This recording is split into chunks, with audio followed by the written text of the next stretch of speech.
اعوذ باللہ من الشیطان الرجیم بسم اللہ الرحمن الرحیم السلام علیکم۔ میں ہوں عابد راہی اور آپ دیکھ رہے ہیں اسلامک کہانی۔ تو جناب یہ تھی آج کی نئی ویڈیو کے ساتھ ہم حاضر ہوئے ہیں۔ سلطان نور الدین زنگی کی دوسری قسط ہم آپ کے سامنے پیش کرنے جا رہے ہیں اور آپ سنیے گا۔ 548 میں ربیع الثانی کے مہینے میں عیسائیوں کا یہ لشکر جرار دمشق کے شہر کے سامنے پہنچ گیا۔ عیسائیوں نے اس شہر کے چاروں طرف سے محاصرہ کر لیا۔ دمشق پر اس وقت مجیر الدین حکمران تھا، جبکہ حکومت اختیارات زیادہ تر اس کے وزیر معین الدین نے سنبھال کے رکھے ہوئے تھے، جو کہ بہت دانشمند شخص تھا۔ اس نے کئی ماہ تک عوام کے ساتھ مل کر ان خونوار عیسائیوں کا مقابلہ کیا۔ اس دوران ایک بہت ہی خونریز جھڑپیں بھی ہوئی، جن میں عوام الناس کے علاوہ دمشق کے کئی نامور علماء نے بھی جام شہادت نوش کیا۔ ان میں حضرت امام یوسف جیسی شخصیت بھی شامل ہے۔ رفتہ رفتہ صلیبی لشکر دمشق کے قریب آتا جا رہا تھا اور دمشق کے حکمران کو اپنی شکست صاف دکھائی دے رہی تھی۔ چنانچہ اس نے 4 سلطان نور الدین زنگی کے بھائی سلطان زنگی کو مدد کے لیے پکارا، کیونکہ وہ ہی ان خونخوار صلیبیوں کا مقابلہ کر سکتے تھے۔ ان دونوں مجاہدوں نے اس کی پکار پر فوراً ہی لبیک کہا اور بڑی تیزی کے ساتھ اپنی لشکریوں کے ساتھ اس کی مدد کے لیے روانہ ہو گئے۔ جون ہی صلیبیوں نے ان دونوں مجاہدوں کی روانگی کی خبر سنی تو انہوں نے راتوں رات دمشق سے محاصرہ اٹھایا اور یروشلم کی راہ لی۔ وہاں سے جرمنی کا بادشاہ مایوس ہو کر واپس اپنے ملک لوٹ گیا۔ اب وہاں کے یہ عیسائیوں کے اس حملے نے شام اور فلسطین کے عیسائیوں کے حوصلے بڑھا دیے۔ چنانچہ انہوں نے جگہ جگہ فتنہ و فساد کے بازار گرم کرنا شروع کر دیے۔ ان حالات میں سلطان نور الدین زنگی نے کمال کی دانشمندی کے ساتھ ان فسادیوں کا صفایا کرنا شروع کیا اور کسی حد تک اس میں کامیاب رہا۔ جہاں بھی انہوں نے بغاوت کی، سلطان نے ان کی بغاوت کو سختی کے ساتھ کچل کر رکھ دیا۔ اس دوران سلطان نور الدین زنگی کا بھائی سیف الدین زنگی وفات پا گیا، چنانچہ سارے علاقے کا حکمران نور الدین زنگی ہو گیا۔ عیسائیوں کو اس بات کا بخوبی علم تھا کہ سلطان ان دونوں کو اپنے بھائی کی ناگہانی وفات کی وجہ سے خاصا پریشان ہے۔ چنانچہ انطاکیہ کے عیسائی حکمران ریمنڈ نے سلطان کے علاقوں پر چڑھائی کرنے کی منصوبہ بندی کی۔ یقینی بات ہے کہ سلطان نور الدین زنگی کو بھی اس کی روانگی کی اطلاع ہو گئی اور اس نے بھی ایک زبردست لشکر تیار کر کے ریمنڈ کی طرف پیش قدمی کی۔ غریب کے مقام پر سلطان نے ریمنڈ کی لشکر کا راستہ روک لیا اور یوں دونوں فوجوں کا آمنا سامنا ہوا۔ سلطان نور الدین زنگی نے اپنے لشکر کو 2 متوازی حصوں میں تقسیم کر دیا۔ ایک حصہ اپنے پاس رکھا، جبکہ دوسرے حصے کو اپنے دلیر سپاسالار شیرکو کے سپرد کیا، جو کہ سلطان صلاح الدین ایوبی کا چاچا تھا۔ جنگ کے شروع ہوتے ہی بڑی خونریزی لیے ہوئے تھی۔ اس دوران شیرکو نے عیسائی بادشاہ کو تلاش کر کے اس کا خاتمہ کر دیا۔ جبکہ عیسائی لشکر میں یہ خبر پھیلی کہ ان کا بادشاہ قتل ہو گیا تو انہوں نے میدان جنگ سے فرار ہونا شروع کر دیا۔ مسلمان مجاہدین نے ان بھاگتے ہوئے صلیبیوں کا تعاقب کیا اور ان کا خاتمہ کرنا شروع کر دیا۔ ادھر جب انطاکیہ میں بادشاہ کے قتل کی خبر پہنچی تو اس کے نابالغ بیٹے کو نائب بادشاہ بنا دیا گیا۔ انہی نے دونوں، جبکہ سلطان انطاکیہ کے بادشاہ کے خلاف سر بیکار تھا۔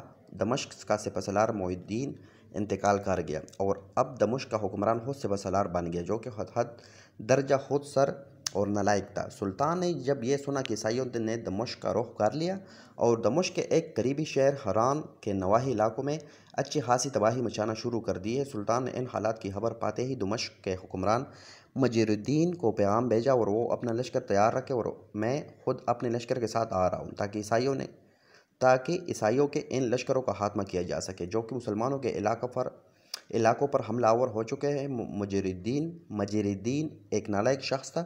اس نے اس پیغام کو بھی اہمیت نہ دی اور سرحدی عیسائیوں کے ساتھ اپنے رابطے بڑھانے شروع کر دیے۔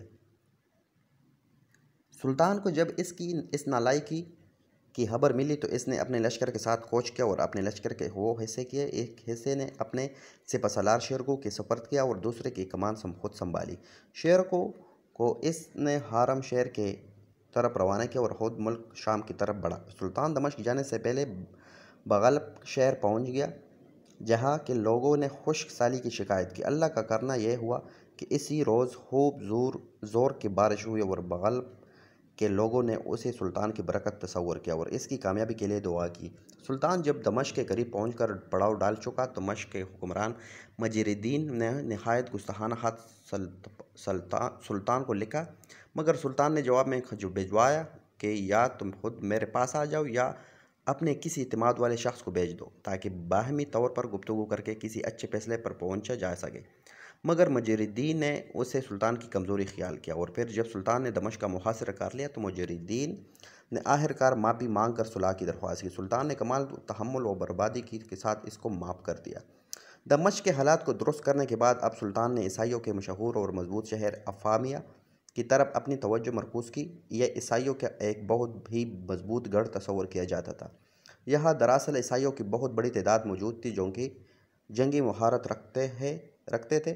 یہی سے عیسائی جنگجو مسلمانوں کی بستیوں پر اچانک حملہ کر کے تباہی مچاتے اور بھاگ جاتے تھے۔ سلطان نے اپنے لشکر کے ساتھ افامیہ کی ناکہ بندی کر دی، جبکہ لشکر کے دوسرے حصے کے سپہ سالار کو اس نے شہر کے مغربی دروازے کے سامنے متعین کر دیا۔ یہ شہر اور اس کا قلعہ چونکہ بلند پہاڑی پر واقع تھا، چنانچہ عیسائی خیال کرتے تھے کہ سلطان نہ تو اس شہر کو ورنہ نہ ہی اس قلعہ کو تسخیر کر سکے گا۔ ایک روز اچانک ہی عیسائیوں کا ایک لشکر سلطان کے لشکر کے ساتھ عقبی حصے پر حملہ آور ہوا۔ سلطان نے اس حملے کو بڑی بہادری کے ساتھ پسپا کیا اور ساتھ ہی اپنے سپہ سالار شیرکو کو بھی اطلاع کر دی۔ پسپائی اختیار کر کے جو نے وہ لشکر اپنے شہر کی طرف روانہ ہوا تو راستے میں شیرکو ان کے راستے کی دیوار بنا کھڑا تھا۔ اب سلطان نے شہر پر جو دباؤ بڑھانا شروع کیا تو شہر والے اس کی تاب نہ لا سکے۔ شہر کے اندر کے لشکر نے آخرکار ہتھیار ڈال لیے۔ یوں سلطان نور الدین زنگی فاتحانہ انداز میں افامیہ میں داخل ہوا۔ اسی دوران افامیہ والوں کی مدد کے لیے متعدد لشکر پہنچا، مگر اس وقت تک افامیہ فتح ہو چکا تھا۔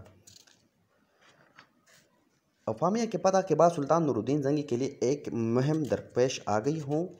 ہوائیوں کے الرحہ شہر کو سلطان کے والد نے فتح کیا تھا اور اس کا عیسائی حکمران جو سیلین وہاں سے فرار ہو کر حلب شہر کے شمال میں اپنی حکومت قائم کر کے مسلمانوں کے خلاف اپنی سرگرمیاں جاری رکھے ہوئے تھے۔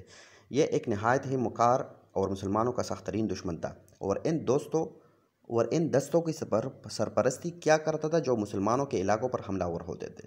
یہ صورتحال دیکھتے ہوئے سلطان نے حلب کی جانب توجہ مرکوز کی اور جو سیلین پر کاری ضرب لگانے کی تیاری شروع کر دی۔ پھر اچانک سلطان کو یہ اطلاع ملی کہ جو سیلین نے الرحہ شہر پر حملہ کرنے کے لیے پیش قدمی شروع کر دی ہے۔ اسی دوران سلطان نے اس کو راستے ہی میں جلا لیا۔ اب ہوا یوں کہ سلطان نے اپنے لشکر کو شیرکو سپرد کیا اور شیرکو کے لشکر کی کمان خود سنبھال لی تاکہ جو سیلین اپنا سارا زور کے لشکر پر لگا دیا، اور یہی ہوا۔ دوسری طرف جب سولین نے اپنی طرف سے سلطان کے لشکر پر حملہ کیا تو شیرکو نے پسپا ہونا شروع کر دیا، جبکہ سلطان نے ایک طویل چکر کاٹ کر اس کی عقبی حصہ پر حملہ کر دیا۔ مگر جون ہی وہ شیرکو کی طرف بڑھا تو اس نے پسپائی ختم کر کے ایک زوردار حملہ سولین پر کر دیا۔ اس جنگ میں جو سیلین کا پورا لشکر تباہ و برباد ہو گیا اور خود جو سیلین سلطان کے آگے ایک قیدی کی حیثیت سے پیش کیا گیا۔ سلطان کے حکم سے حلب شہر کے ایک قید خانے میں اسے ڈال دیا گیا۔ اسی قید کے دوران وہ اندھا ہو گیا اور اسی قید خانے میں ایڑیاں رگڑ کر مر گیا۔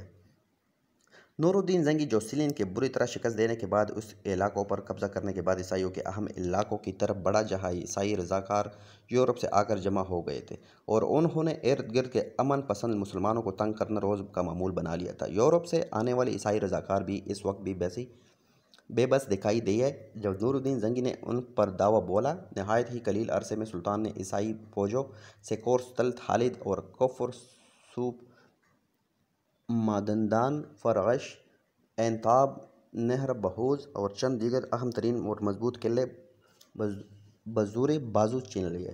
اس کے بعد سلطان نے عیسائیوں کے مضبوط اور مستحکم قلعہ جلاک کا رخ کیا۔ جلاک میں ہزاروں کی تعداد میں عیسائی جنگجو موجود تھے جو کہ مسلمانوں کو ختم کرنے کا عہد کر کے اپنے گھر بار چھوڑ کر وہاں موجود ہوئے تھے، جبکہ ملک شام کے مختلف علاقوں میں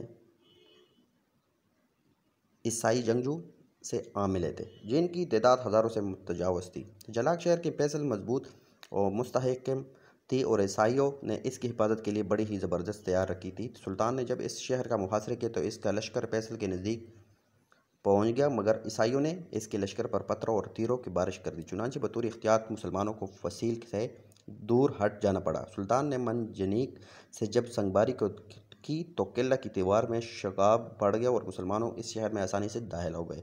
اس کے بعد سلطان نور الدین زنگی نے ارد گرد کے دیگر قلعے بھی فتح کر لیے جن عیسائی حکمرانوں نے اس کی اطاعت قبول کر لی۔ سلطان نے انہیں معاف کر کے ان کے شہر ان کے پاس ہی رہنے دیے۔ سلطان نور الدین زنگی ایک طرف تو عیسائی فوجوں کے خلاف سر بیکار تھی، دوسری طرف دمشق کا حکمران مجر الدین اس کے لیے درد سر بنا ہوا تھا۔ اس دوران عیسائیوں نے مشہور شہر اسکلان پر قبضہ کر لیا اور اس کے بعد انہوں نے دمشق شہر پر قبضہ کرنے کی منصوبہ بندی شروع کر دی۔ ان کا خیال تھا کہ اگر دمشق پر قبضہ کر لیا جائے تو پھر سلطان نور الدین زنگی کے خلاف مؤثر کارروائی کی جا سکے گی۔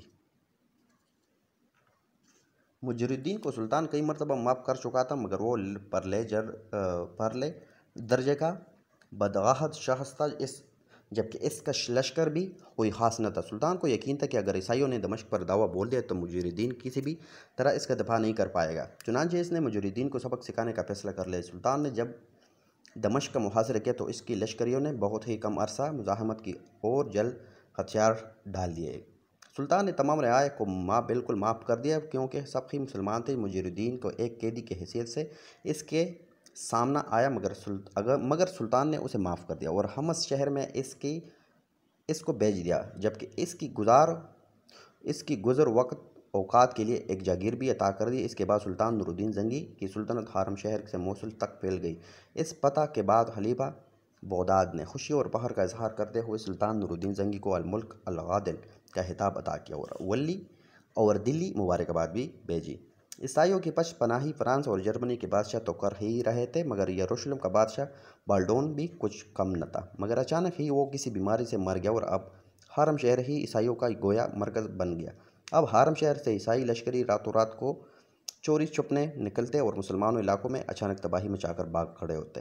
چنانچہ سلطان نور الدین زنگی نے پوری قوت کے ساتھ شہر حرم کا رخ کیا اور قلعہ کا محاصرہ کر لیا، مگر جلد ہی عیسائیوں نے معافی طلب کر کے امان حاصل کر لی۔ جس برس سلطان نور الدین زنگی نے حرم شہر پر قبضہ کیا اور اہل حرم نے اس کی اطاعت قبول کی، اس سال ایک رات کو حضور نبی کریم صلی اللہ علیہ وآلہ وسلم رؤوف الرحیم صلی اللہ علیہ وآلہ وسلم کو اس نے خواب میں دیکھا۔ ان حضور صلی اللہ علیہ وآلہ وسلم نے دو آدمیوں کی سلطان کی شکلیں دکھائے اور ارشاد فرمایا کہ نور الدین، یہ دو آدمی مجھے ستا رہے ہیں، ان کے شرکا استحصال کرو۔ سلطان نور الدین زنگی ایک عبادت گزار شخص تھا اور اس خواب سے بے حد درجہ پریشان ہوا اور ساری رات اس نے استغفار کرتے ہوئے گزار دی، مگر اس طرح اس کو 3 روز تک مسلسل خواب میں حضور صلی اللہ علیہ وآلہ وسلم کی زیارت ہوئی اور ایک ہی حکم ارشاد ہوا۔ یقیناً یہ نہایت ہی فکر مندی والی بات تھی۔ چنانچہ سلطان نے تیسری روز نماز فجر کی ادائیگی کے بعد اپنے ہمراہ ایک مسلح دستہ لیا اور مدینہ منورہ کی طرف چلا۔ اس نے دن رات سفر کیا اور 15ویں دن مدینہ منورہ میں پہنچ گیا۔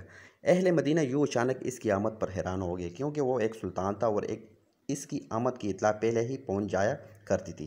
سلطان نے اسی روز پورے شہر کی صفائیت کا اعلان کیا اور کہا کہ سب لوگ اس کی ضرور ملاقات کریں۔ تمام لوگ ضیافت میں آئے اور اس سے ملے۔